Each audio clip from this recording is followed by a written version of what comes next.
Hey guys, thank you for tuning in wherever you're watching from in the world. It's great to be alive, and I'm grateful to God that we're alive and healthy. And thank you for sharing your most precious possession with me, and that is your time, so I don't take it for granted. I'm just going to go a little bit this way today. One thing about being raised by African parents, or specifically Nigerian parents, is that they will compare you. They will compare you with anyone that they can find. And ask any Nigerian, they'll tell you that the most you have before your parents start comparing you to other people is probably maybe when you're 8 to 10 years old. But after that, it's comparison galore.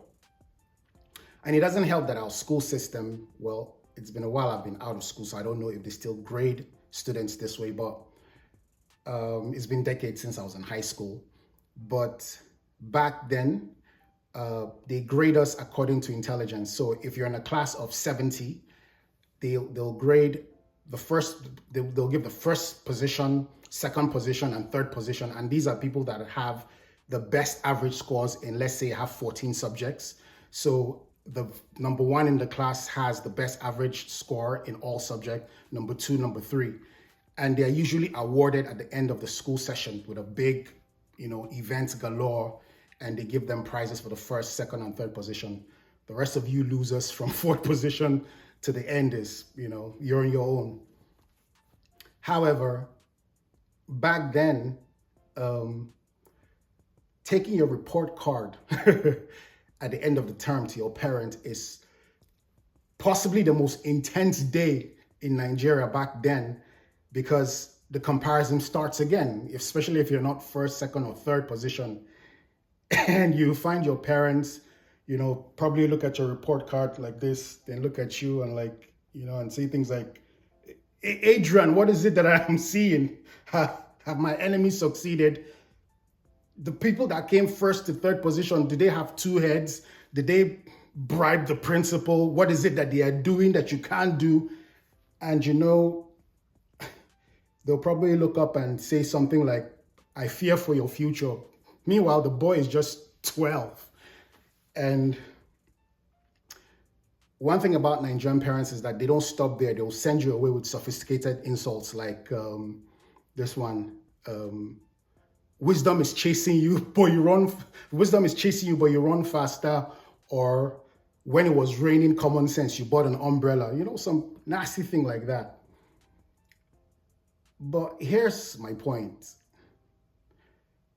Nigerian immigrants, particularly Nigerian Americans, are some of the most progressive and some of the most educated, especially in America.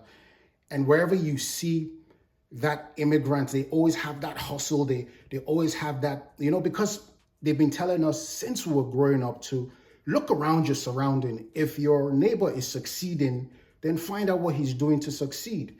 If your classmates are succeeding and you're not, go befriend them, find out what it is that they're doing right and do it, And now that I live here in the West, I see that a lot of parents, a lot of people shy away from healthy comparison, And I'm trying to be respectful, but there's a lot of celebration of lukewarmness, a lot of celebration of mediocrity, Oh, you don't need to win. You just, that you participated is all that matters, And these things have a way of spilling into our future lives. You understand? The lack of drive, the lack of, what do you call it? The lack of drive, essentially. So all I'm trying to say is that there's nothing wrong with a little bit of comparison, which is what we have been instilled since we were young. Yeah, sometimes it's pretty harsh, but it's helped me and helped a lot of us, growing up. That when you're in a place, you compare and see, okay, what are they doing right? What are they doing wrong? I remember one time this helped me a lot. I was probably 21 or 22, and we just ended a show where we went to do some performance and all that with a bunch of friends of mine and all that. So after the event, when everybody was, having fun, shouting, high-fiving, you know. I don't know what got into me, but I pulled away and sat down on the stage, and I was just looking at all my friends, and that thing kicked in again. And I'll never forget this because I looked at one person and her father, and these were my friends. Her father was one of the biggest politicians in Nigeria at that time. Another person, another person's mom owned the biggest poultry in the city at that time. Another person was this, another person worked with the government, another person. And I thought to myself that these people, in quotes, technically have their lives made. If we're caught committing a crime, for instance, their parents will bail them before you can spell the word bail. What would happen to me? You know? And just like magic, you know, few minutes after that, they called me up and say, oh, we're going to go here and go party and get wasted and all that. And I was like, no. And that was the last. That was probably the last I ever hung out with those people, because I had to compare and see that if I follow this trajectory, where would it get me to? And he has really not stopped. So there's nothing wrong with comparing yourselves. Now, healthy comparison should lead to correction, not condemnation. If comparison leads to condemnation, then you're doing the wrong thing. So you should be able to look around and say, what is this person doing and what am I doing? How is this person getting better? And then approach that person and learn. I was watching a video of Bob Proctor, the late Bob Proctor, and he said that he went to give a talk to, it was an insurance company that had one of the largest numbers of insurance agents, insurance brokers. I think that he said there were about 27,000 or something like that, crazy number. And he asked the number one broker in that entire organizations, and these guys were in their tens of thousands, if what I remember correctly. I think he said like 20,000 or 27,000, something like that. And he asked him to get up, and then he asked him in front of everyone. He said, you're the number one insurance broker in this company in the entire continental US. And he said, yes. And then he asked him a question. He said, how many people here have called you to say, I want to buy you coffee. Please take time and teach me what it is that you're doing right. And in the presence of everybody, the guy said, not one person. Not one person. Out of 20-something thousand people, he was number one, consistently bringing in revenue, number one in the entire country. And not one person had called him to say, do you know what? I want to buy you lunch. I want to buy you coffee. I want to learn from you. So that is what has instilled in us, you know, if someone is doing something right, compare it to what you're doing, then go and learn. There's nothing wrong with healthy comparison. Again, it should lead to correction, not condemnation. One of my favorite features in a car, or my car when I drive, is the cruise control. Anytime that function is on, if you notice when the cruise control is on, you might be traveling in a straight direction, but if you notice the steering is always correcting, just to stay in a straight path. It's correcting. That's the same thing with comparison. Healthy comparison, I mean. It helps you to correct, because that little correction is what helps the car stay in a straight line, in a true straight line.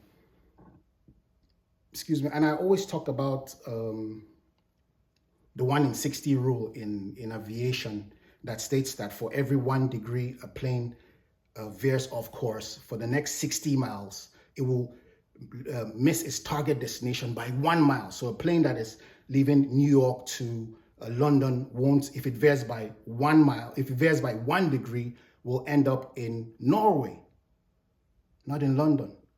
So what does the equipment that guides the plane do? Correct.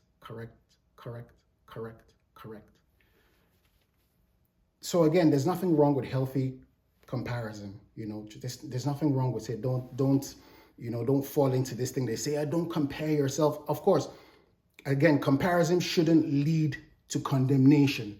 And if your comparison leads to jealousy and envy, then you probably need Jesus, But they instilled in us that spirit, that comparative spirit, that look around you. Is there success? Is there prosperity? Is there growth?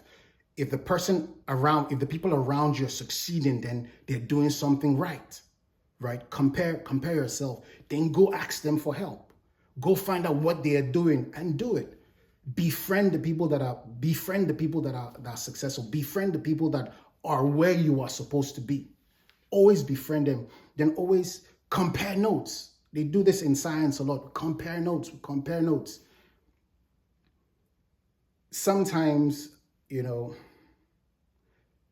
capital markets would want you to think that we shouldn't compare each other, or you should hide what you're doing right. But that's not how the world works.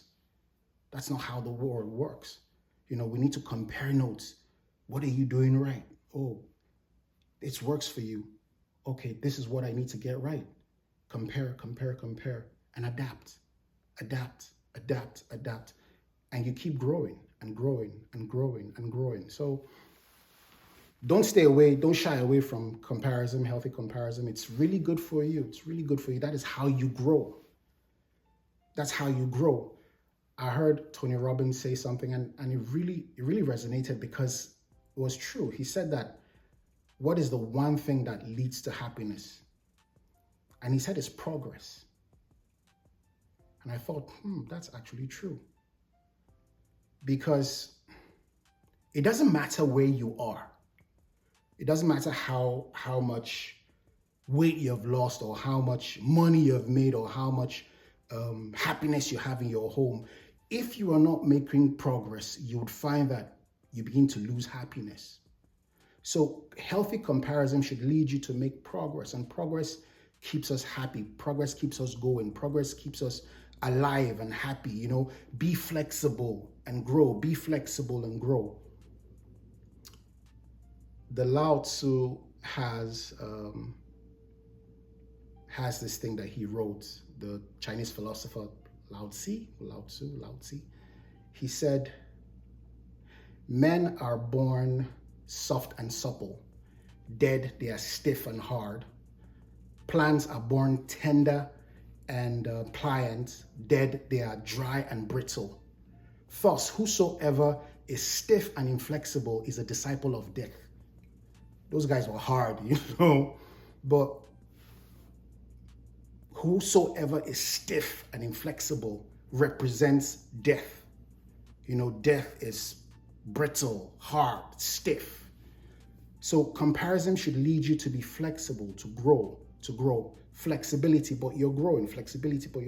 So that's all I wanted to share. Hope this helps anyone. Thank you for watching, and God bless you.